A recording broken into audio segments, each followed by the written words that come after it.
Life by Divine with Sue Dumais fosters deep healing and profound awakenings as she guides you to hear, answer, and trust the highest calling of your heart. Your host and sacred guide is global impact visionary leader Sue Dumais, a best-selling author, international speaker, and gifted intuitive healer who challenges all of us to shift from life by default or even life by design to truly living life by divine. And now, here is Sue Dumais. So welcome to the show. It's an honor today to have a very special guest. I'm going to introduce Paul Luftenegger. And it was a very synchronistic connection recently. He's kind of like reached out and immediately I knew who he was and I felt a connection. And we literally just jumped right in and booked the interview for the radio show. So Paul is an international multi-award winning singer, songwriter, composer who writes conscious music to inspire and promote global love and kindness from within. Paul's focus is growing and nurturing self-worth within the listener. He is a leader in the new genre of music, which he calls conscious healing music, to empower the listener's heart and soul to thrive. And Paul also is in the process of releasing his 7th album titled Seeds of Peace, funded by his worldwide fans. Welcome, Paul. I'm so excited to have you here. I'm so grateful to be here with you and everyone, Sue. Thank you for having me. Thank you. Thanks. Life by Divine is a show that is all about letting the divinity lead us and really let ourselves be animated by love so we can embrace our humanness but embody our divinity at the same time. And when I listen to your music, it's like if I were going to write some music for Life by Divine, you pretty much have written the songs. So can you share a little bit about how you came to allowing this music to flow through you? Because I really feel that's what's happening when I listen to it. Well, the long and short of this is it's been a lifelong journey. I didn't know it would be this way until 2011. So 2011 is sort of where I had that huge shift in my life where everything sort of crashed and burned, if you will. And I had to sort of rebirth myself. And it was the year that my father took his own life. He was 56 years old. And it sort of blindsided our family. And I was 34 at the time. I had just turned 34. And it was March the 6th of 2011 in particular. And what happened is sort of this inner dive just took place naturally with grief. And what happened is Oprah Winfrey was actually ending the Oprah Winfrey Show and starting the OWN network. And in this odd sort of space and time, I just stopped my whole life really and just started to sort of dive in. And I sat down at the piano again after probably leaving it for probably about maybe 13 years. And I could never finish a song when I was younger. And the message way back when was that you need to go and live your life to write the music you will write. And in 2011, that sort of answered my call within, was just that I couldn't stop music from writing itself, actually. And I just showed up with, I say God or source. And every day I just opened up that space and it just started flooding my life. And I couldn't keep up with it, actually. It was so much. So I know that this is a divine answering, and I sort of denied it for a little while, but I get it now, all these years later. So that's sort of the quick summary of 9 years. So when you talk about kind of the music that's coming through you today compared to the music when you were younger and you said you couldn't finish a song, was it the same kind of feel for the music? Was it something different? Yeah, so I would say that the reality is that I'm actually a medium. I've always been, I used to get in trouble from my parents for calling the psychic hotline when I was like 5, you know what I mean? Like really young. I was just obsessed with, I think just through the veil. I just was very interested in that space. I remember wanting to be a priest when I was younger. And the message for me was not this time. So I feel very much that I've always sort of been connected. But what happened is I used to sort of try to write music that I thought made sense. And it really didn't make sense to me at the time. And I was very frustrated as a musician. And I took a year off to write music, really, after high school, really. And I could write halfway through, and then it just would just not, I just didn't know how to finish it or sort of come to a summation in a song. And I think really what's cool about this now is that it all makes sense. And what's really even more interesting is that I understand all of the things I didn't get when I was younger because of my life review that I did in 2011. And they've shown me, I have a team on the other side, and they help me very much to understand, I think, just ultimately where we're at in this space and time as the earth is ascending and is ascended. And I think it's really just about living your highest self and manifest, and being responsible for the energy you create. So this is really, really my music is based around supporting and nourishing the soul from the inside out. And it's really a connection. Many people write me many letters from all around the world, because what it is it's an opportunity to sort of dive inside for yourself. And it's written from the first person so that you feel supported by yourself with that divinity from within. Mm-hmm. Yeah, I love that. Your music is definitely infused with a beautiful energy. And I know I always set an intention, whether it's my radio show, my voice, a book, whatever it is I'm putting out there, a blog, it doesn't matter. I always set an intention to infuse it with healing potential and vibrationally attuning it to love. And I know your previous album was Love Expanding Love. That's one of them. That was in 2014. 2014, okay. That one I found, just even the words, Love Expanding Love, I talk a lot about that in my show and in my teachings. Now, can you say a little bit more about the difference between Love Expanding Love and this new album that's coming in? Yeah, so I'll just explain everything in a nutshell. So what my music is it's actually a codex and a lexicon vibrational consciousness. So what it is actually is the first one is Beautiful World, or Blessings from Above. It's very much short vignettes to start. And then it moves into Worthiness. It's called Worthy, that album, second one.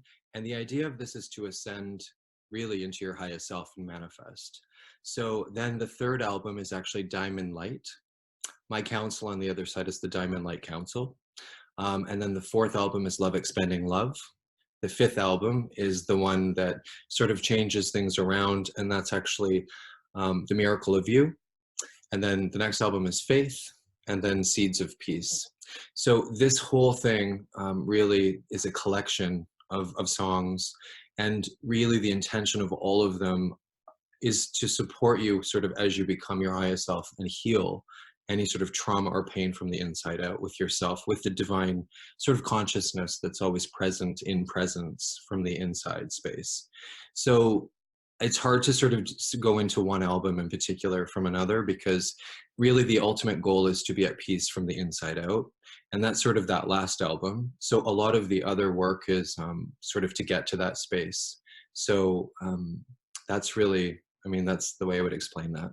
Mm-hmm. So it's almost taking somebody on a journey, Right, into the depth of who they are, the truth of who they are, and it's like an exploration. absolutely. The thing that I think people don't understand, and this is maybe a good point to just sort of put a little interjection of why I do what I do. Sound and music is a sacred technology.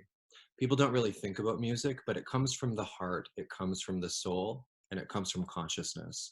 So it's the one thing that can get inside of us. It's one of the few things that comes from the inside of us. So just like words have power, music and vibrations have power, especially loving vibrations. They're very powerful. So what is really interesting is a lot of parents use this music with children. A lot of parents, and it's really interesting, I get many messages from parents who actually pick up their children from school. They put this on in the car, and instantly the energy just goes into a much different space of peace after kids are riled up from the day at school. Many people write me to thank me for calming them down driving. And it's just that it puts this nuance of peace sort of into focus from the heart. And I think this is the real key, is that I think we're in this time where we're starting to understand that we should really follow and live from the heart space, the fifth dimension. Many people are referring to it as, and I do as well. And it goes back to the concept of going from your head to your heart. And when you live from your heart, it is a way to master your life because it becomes the compass for the soul. And with your heart as the master and not your mind, you change, really, quite frankly, your life into a much more fulfilling life. So this is sort of the music that supports that idea of consciousness from the heart. Mm-hmm. Yeah, and I definitely feel that in the lyrics, but also in the actual music as well. So I can hear a first couple notes, and I'm like, I feel like I sink right in there, into the music and the vibrational attunement of the music, which is beautiful. Beautiful. Yeah. So if anybody hasn't listened yet, then by the end of it, they'll be definitely wanting to listen to your music and bathing in it. Really, it's quite scrumptious, actually. All the songs I've listened to so far have been, there's a few that I'm like really resonating more deeply with, but they all really speak to me on some deeper level. And that's really what I feel like there's a lot of light workers right now that a lot of them are waking up, like people that are just like doing like a full 180, like life completely changing. All of a sudden they're into like healing and energy and all that kind of stuff. And so, and it feels like a stretch for some people, it can turn on a dime. And for me, I've been doing this, work my whole life. It feels like 25 years ago is kind of when I really started to wake up to the work and saying yes to the gift that's been wanting to come through me from the beginning. And as a healer, I was kind of born with the gift, and my gift came through me, but I denied it for a long time, or I didn't understand it, or I tried to numb it out and kind of turn it off and all those kinds of things. So it sounds like similar to you, you had kind of aspects of your gift coming through you, but there was some resistance to it. Can you share a little bit about more around your resistance? And I guess maybe it was just that moment when you realized that you lost your father, that it all kind of changed for you. But was there anything else you tried in the meantime to try and help remove that resistance from allowing this music to flow through you?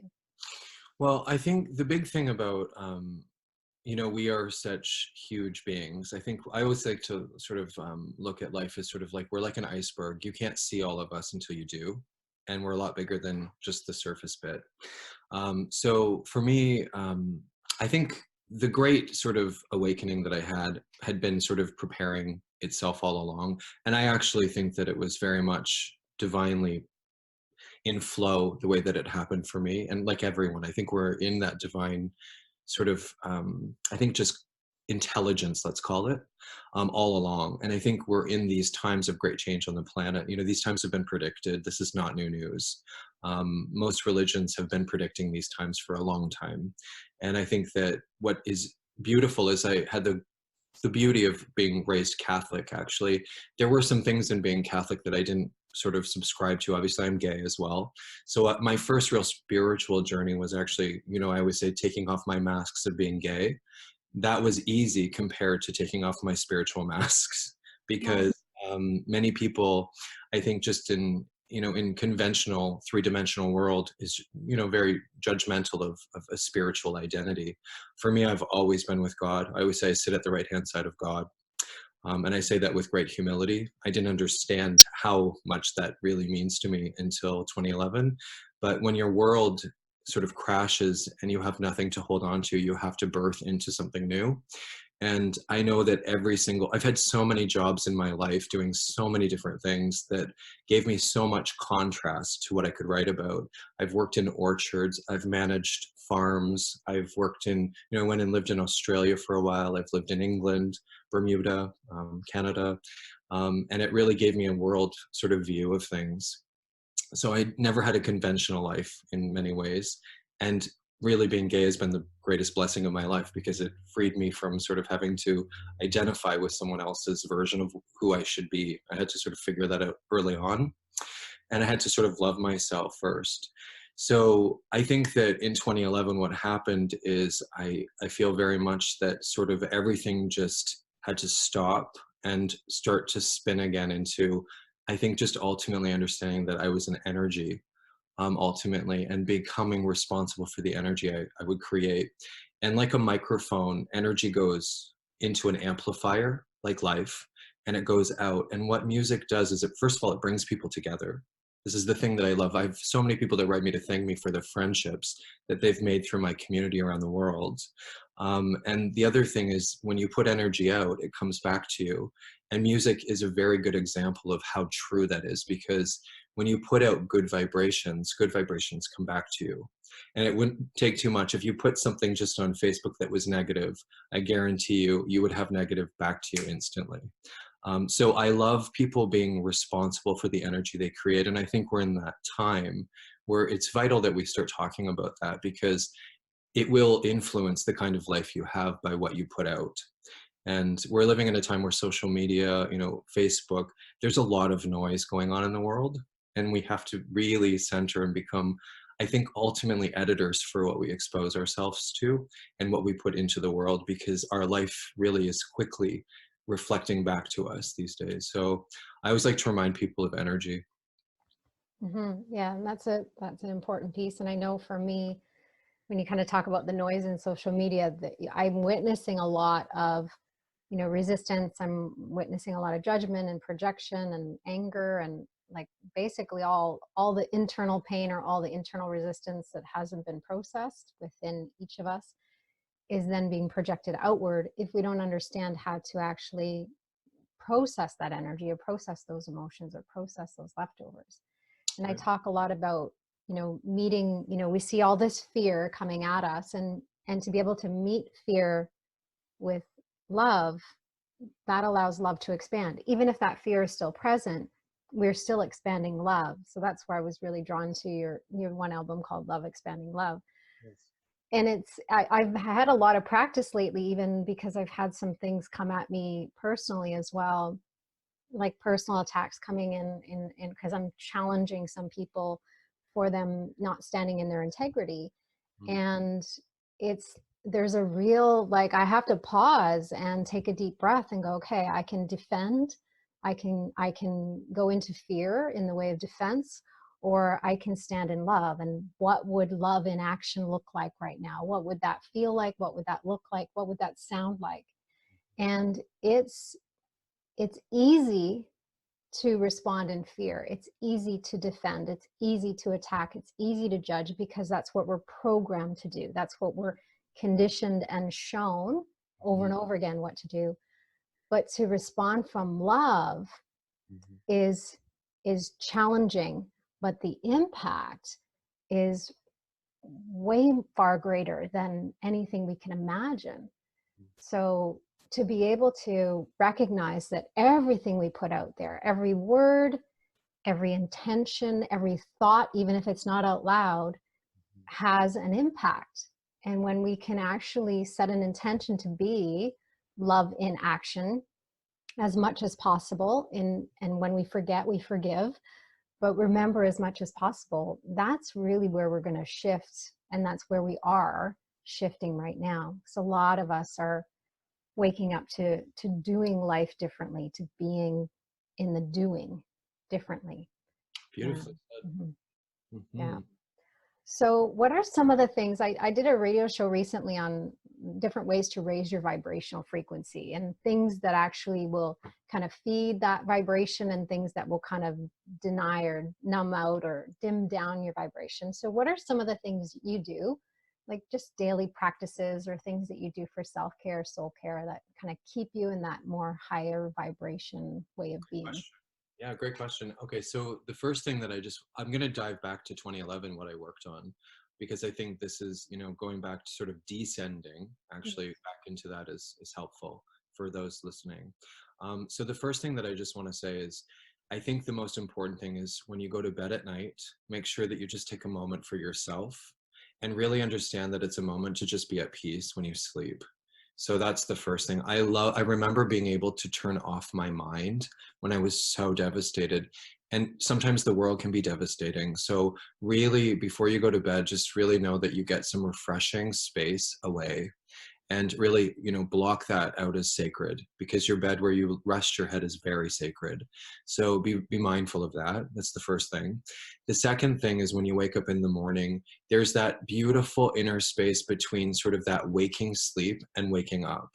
And there's something that happens if you dig in. I always like to liken this like an iPhone when you expand. You know, when you put your two fingers together and you go in and you make something sort of microscopic, go into that space and really look and close your eyes even, but feel what's coming through in that space, because there's messages in the morning. And the other thing is, sometimes don't be afraid to get up a little earlier than normal, because there's something when the world's resting, the energy is clear in that early morning. So I would get up typically between 3 and 4 in the morning to have that beautiful sort of, I think, that stillness of that space. And I would do that pretty faithfully, actually, when I was going through challenges. And it's a very meditative space, sort of with eyes open and eyes sort of closed. So those are huge things for me. I do that now still sometimes. And the other part of it that I always like to remind people is that in the morning, the first drink of water you take, bless your water and bless it with love. Fill it with peace, love, joy, happiness, prosperity. And really, like, I even used to, when I would make coffee, I would find the rainbow in the water and find that light in it just before I poured into the machine to make coffee. Because there's something about putting something in you first when it nourishes your body that's been blessed with your own love, with divinity. And I think, we always look to priests to bless water. Actually, you can do that for yourself. And there's something about the ritual of doing that. I've done that since, March the 6th by guided, and we're made of water. So Dr. Emoto's work, I don't know if you know Dr. Emoto. Yes. Yeah, I do. Love his work. So I very much relate to water having consciousness, and you can put energy into the things that we consume, which is, a form of prayer, meditation. I've also blessed all the food I'll ever eat. I've also blessed all the water I'll ever drink. And it makes you very conscious of water when it's flowing. Those are little things that I do, and those are pretty routine. The other thing is I commune with nature. I go for nature walks and talk to trees. I hug them. I think there's something that really there's a communication with your presence with nature that reminds you that you are one and the same with nature. And it's a peace that heals you. It's heaven, really. So I think nature walks are the most important too. So those are the things I do. Beautiful. Well, I love that. Yeah, you and I can hang out and have a good time together, because we pretty much have very similar practices. There was a period of time where 4 in the morning, that was my most creative time. And it still does come in. I often wake up at 4 and 5 and I stay in bed and meditate. But if there's like a book, like, because I've written 6 books now, the one book, Stand Up, Stand Out, Stand Strong, was all at 4 in the morning. Every time I wrote, it was between 4 and 6, 4 and 7. And that whole book came out in the middle of and I didn't even know what I was writing. I'm like, it kept me guessing, because I'm like, oh, it's going to be about this. And I'm like, and then the next chapter was something different. I'm like, I have no idea what's coming through. So the 4 in the morning piece is such a sacred time for me, for sure, for creativity as well. And nature is one of those things that just, it instantly kind of land in such a place of living oneness for me. Mm-hmm. Nature is one of those things that really just anchors me. Sure. The other thing that I just that's coming to my heart to say too right now is, I think people don't really have a very, love in action is a really big deal. You had said this earlier, but the thing that I think people, I will say, make mistakes on in terms of manifesting is, I think oftentimes people aren't willing to actually listen to their heart. I made a promise literally in that, that sacred space in 2011, that I promised my heart I would listen to its messages. Mm-hmm. And I have been unwavering on that. And sometimes that's been awkward, but doing right by your heart is how you really feel fulfilled, when you can sort of look in the mirror and see the person staring back at you with, I think, just integrity for yourself, and your heart will never steer you wrong. Yeah. So listen Absolutely. To the heart. I love that. Well, my business is heart-led living, right? So it's all about the heart. And people are like, what ways do you listen to your heart? I'm like, every way. I'm like, with food, with every decision, it's like, I tune into my heart and I trust my intuition around it. Beautiful. And I often talk about the heart being the bridge to the divine, God, the universe. So it's actually the divinity speaking through us, and our heart just happens to be the vehicle where we can get those messages. So I love what you're saying. To set your intention to listen to your heart. to commit. It's almost like a promise. I promise. That's what I felt. I felt like you just, Good. It's a at good that word. point, you made a promise. I promise to listen to my heart. Yep. The thing that, it's led me, let's just like say why. So it's led me to be invited to the United Nations 3 times to sing there. It's led me to have my music used to honor Louise Hay, who I didn't even know existed, but used for her last birthday on Earth in San Diego. I've been invited to meet, essentially leaders of spiritual sort of guruisms, let's call it, in India, on mountaintops. And I've never been to those spaces where my heart has been sort of the start of guidance. And sort of, I think ultimately I've never sort of regretted any of that. And that's why you follow your heart, because when you get to those spaces that your heart led you to, you realize how magnificent you are. And I think we need to start talking about how magnificent each of us are. And that includes ourself, and that's from our heart. So it's amazing when you start using your heart as a compass. Incredible. Yeah, I found that it's like you say, it never steers you in the direction you're not meant to be. And even when it doesn't make sense in your head, in Exactly. hindsight, you can look back and go, oh, okay, now I get it. Now it makes sense. So does the understanding usually does come at the level of the mind, but there's a real, for me, it's all about deep trust and blind faith. Yes. And the one thing I know for sure is because the heart is a bridge to our divinity, the divinity and God is working on behalf of all of us, everywhere, all together, all at once. So whatever comes through our heart, as long as it's not filtered through our own objections in the mind, what comes clearly through the heart is actually in service to everyone, including me, including you. So we're included in that. And I think there's been, there's a shift more toward self-care, soul care, kind of filling. I talk about filling your heart first and giving from the overflow. There's been a shift back more toward that. But for the longest time, there was some real value in being like self-sacrificing, it's like giving, giving, giving and not receiving. So can you talk a little bit about being receptive, being open, and allowing your divinity to kind of feed you and fuel you and love you and nurture you? Yeah, so I love how you just said that, because this is, I think that here, let's just say this first, is first of all, spirituality is very user-friendly. It's geniusly user-friendly. So these visions, happened for me, which is the cup overflowing scenario. So I think what we do really simply is we go to source or God, and we bring in this divinity from our head into what is a chalice of the heart, and it literally fills up and overflows into the life that we live. We know this sort of vision, right?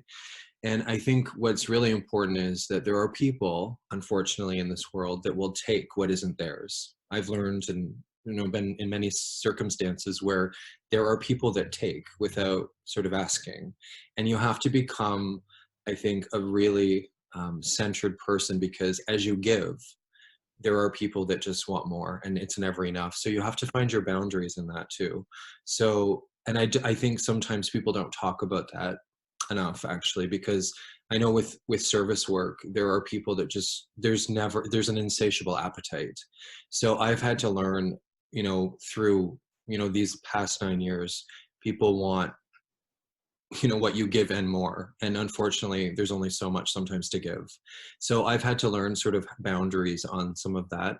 I know with suicide for me, people used to really, really attack me in great sort of amounts at the beginning, because they wanted my help with their own suffering.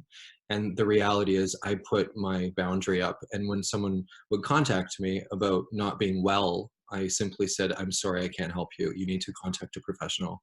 And these are things that I have a zero tolerance for certain things like that.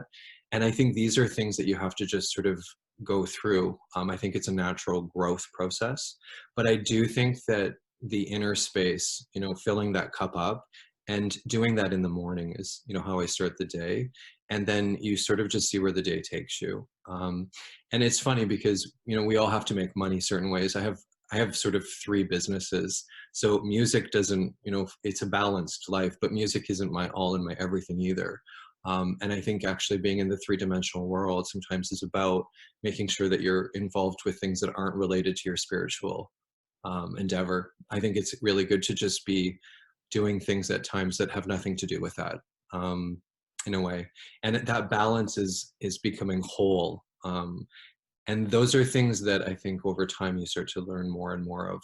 But I think we're living in extraordinary times. And I think this is one of the best. I think, there's two worlds going on, having traveled. I don't know if you've traveled much to see the other world. Yeah, I have. It's amazing when you start realizing that there are two worlds going on right now. And there's the conscious world that's very much aware of what we're talking about, and people doing incredible things to help this planet, that blow my mind, actually, wide open. And then, obviously, then there's the other side of the coin that's sort of brutal. But I think, this beautiful consciousness is rising, and it's exciting. So I encourage everyone to sort of find that other world that's going on in the Lightworker movement. And it's not a solo mission. We're here together to hold hands. And it's not just kumbaya. It is actually, love in action. And there are extraordinary people doing extraordinary things. Mm-hmm. Yeah. Absolutely. Yeah, I agree. And it's actually quite inspiring to witness the shifts that are happening with, and I always talk about the power of one. Never underestimate the power of one. Never. One person, one choice for love, one love in action, one inspired action has impact. And it's very, when we can surround ourselves and kind of sink into this kind of world or this language, it's one thing, but then to be able to take this and then hold your light and go out into the world, Yeah. and maintain that frequency, that's the real work. Mm-hmm. And I talk in Life by Divine, I talk about life by default, which is where people are asleep at the wheel. Life by design, where people are kind of manifesting and into the law of attraction and thinking, oh, hey, wait, there's more to this than I realized. And then there's life by divine, which is that deep surrender. Use me, I'm yours. Mm-hmm. You are mine. We are one.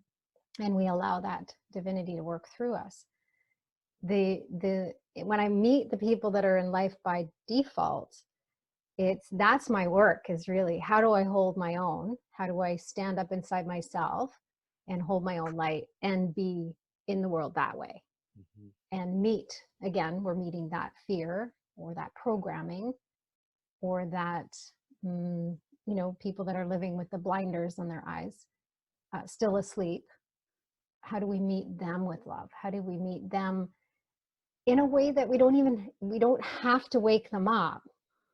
So it's not our job to wake everybody up. We have to kind of be attuned to what our heart is leading us to and make sure that if we're meant to say something, we do. And if we're not, then we zip it, because there's times where we're meant to play a role and times when we're not. That is so beautifully said. Thank you. Mm-hmm. Well identified. Thank you.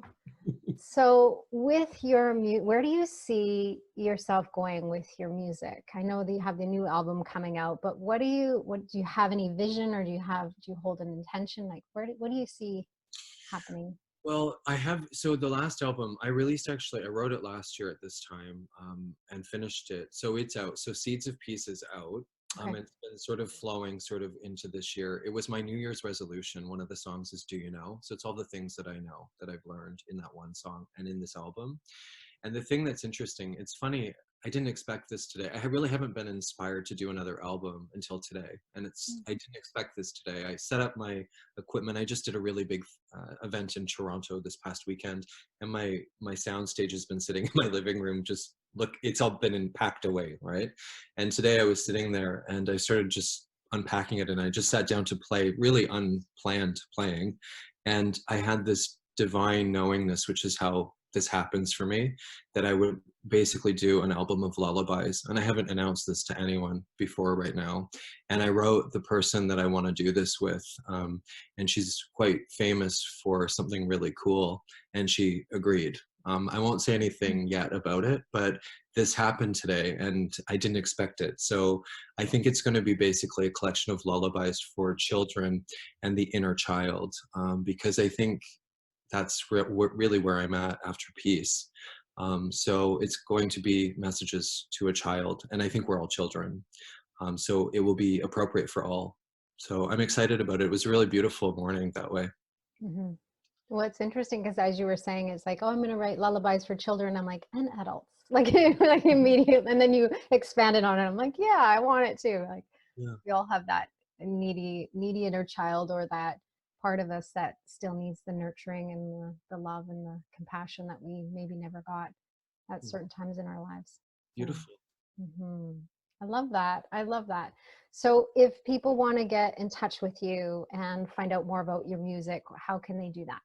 Okay, so my name is Paul Luftenegger, as you mentioned. So you can go to paulluftenegger.com, but just to make it easier, I also have Be Kindness, which is BEE, kindness.com. And the idea that I believe that we're all pollinators of love, just like a bumblebee. So I chose that a long time ago just because my name can be a bit complicated to spell. So it's bekindness.com. I love that. BEE, be kindness. So as soon as I saw the B, I immediately thought of the bee, obviously. And I really have this like connection to bees. So Get it. that really One, landed. one day I will have an apiary and I will make honey There happen. you go. Nice. Another vision of, with the music and then the Yeah. beekeeping. Yeah. Love it. So, is there something coming up that people can look forward to, like an event or anything that they can? Yes. So one of the things that I'm flying out. I've traveled quite extensively on the planet. One place I have not been to yet is the west coast of Canada. So I have booked my tickets to come out west. Basically January the 8th to I think around the 18th is what we're doing. But I would like to hold an event in Vancouver. I'm sort of just being led to do this as it happens, but I'm going to do something in Vancouver. And I think I'm going to do something in Banff as well. We're going to Calgary to end that trip, but I have some fans in Vancouver, and I feel very guided to hold some space open when I'm there. And I just want to sing and invite. I've started this new initiative called Voices of Consciousness. And I just held my first one in Toronto this past weekend with the president of FedEx Canada. Also, I flew in basically an Olympian who's from Oslo, and her name is Trudy Dibendal. And I flew in Lisa Luckett, whose husband was killed in 9/11, who's written a book called The Light in 9/11, Shocked by Kindness, Healed by Love. And we held this space open in Toronto, and it was so beautiful. And it's really ultimately treating guests that come, as well as the stage, as oneness and intelligent with love. And it's really beautiful because to me, it's heaven on earth when we treat each other with a golden rule. And that's sort of my events are all about that. So I'm going to do something in Vancouver. So keep an eye out on my website. Beautiful. Well, everybody definitely go and check out bekindness.com and check out more of Paul's music. And I know, Paul, you have a lot of your music is available on YouTube if the people want to get a taste of it and listen to it. And then they can, of course, I'm sure they can download it through iTunes and other.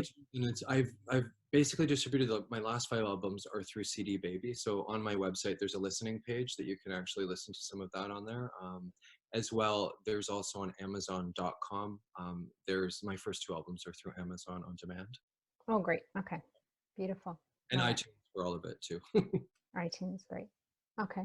Mhm. Well, I want to thank you. I know, I live in the West Coast in Vancouver. And when you're talking about Vancouver, I'm like, hi. It's like, we need to talk after this interview because I already had some visions and I couldn't make sense of them, but now I'm making more sense of them as we're talking. So Perfect. I'm excited to see. So those of you that want to come and check out Paul in Vancouver, keep stay informed, stay connected with him or stay connected with me because I have a feeling that I'll be participating somehow, whether I'm helping you promote it or whatever, I'm not sure, but we'll see how it plays out. I know Spirit has a plan, so we'll just follow the guidance, right? Follow the heart. Yeah. Any last words, anything you want to share with anybody at this point? Just last words of wisdom that come through you. I think just more than anything, just be gentle and kind to yourself and understand that life is a journey. It takes some time. Sometimes, little bits equal long miles. And I think, it's frustrating sometimes if you're trying to do things and you can't seem to get it manifested. But it's just that perseverance of that slow, steady pace that actually gets things done. And I'm a very impatient person, so I get, you just have to really just go with your own pace and just be kind to yourself in the process. Beautiful. Love that. Thank you. Thank you so much for joining me. I really appreciate you. Honor. Thank you for having me. I'm so grateful to everyone too. My pleasure. So thank you everybody for tuning in once again. I'm grateful to be able to come into your life and sprinkle your heart and your world with love and insight and messages that help you uplift your spirit and to do the work you're meant to do in the world. So I appreciate you. I see you. I honor you. Until next week. Namaste. Namaste.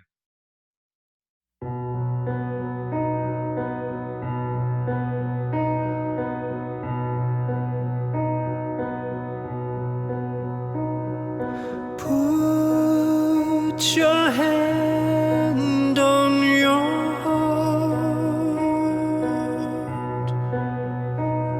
and put your hand on your heart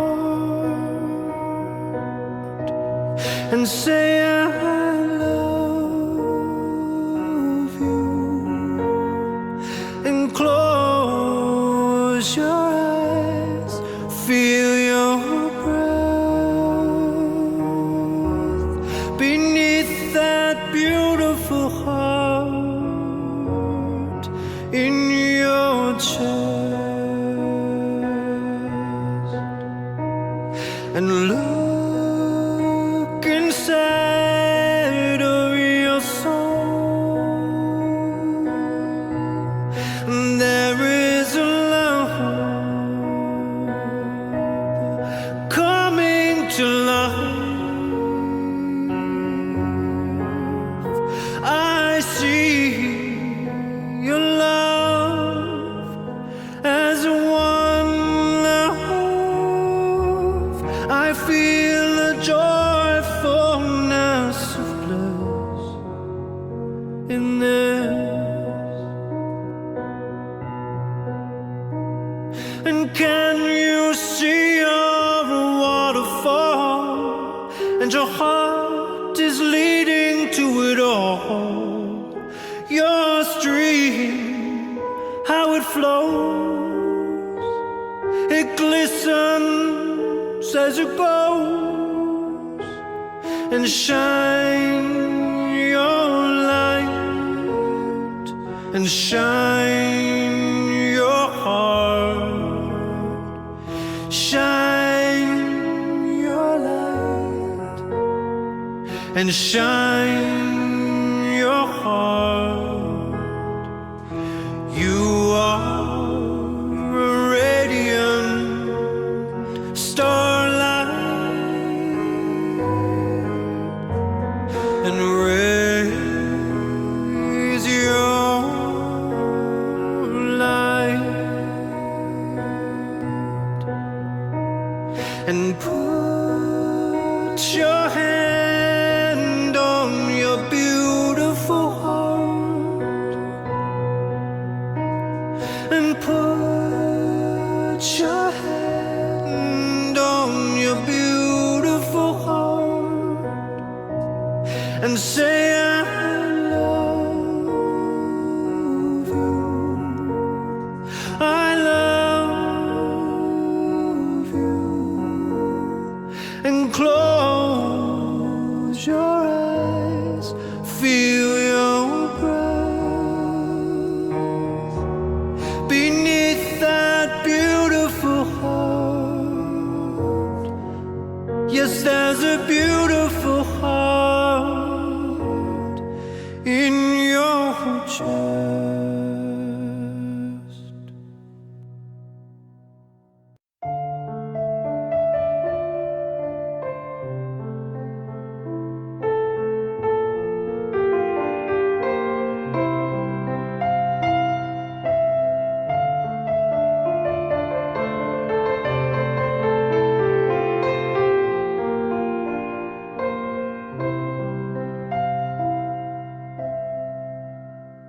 Masters of the keys are we,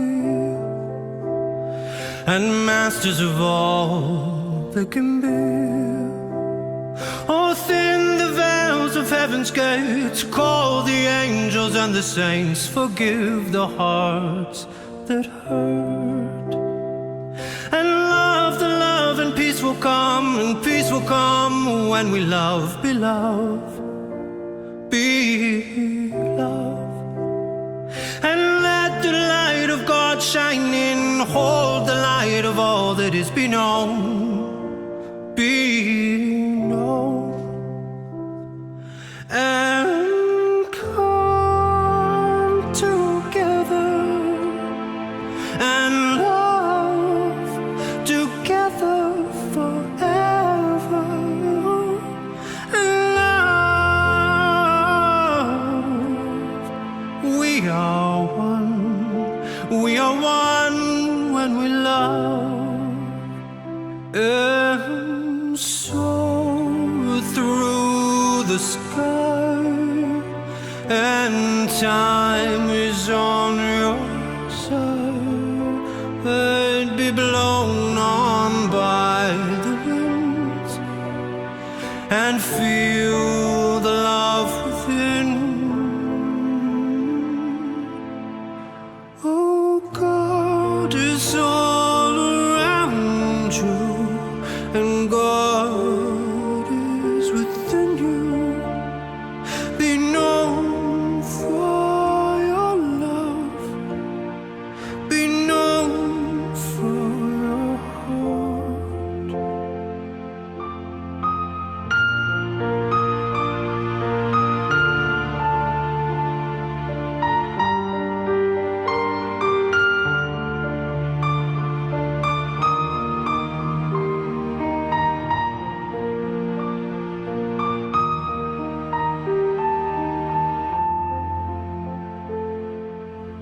Oh, be known for your heart, be known for your love, be known for your heart, be known for your love.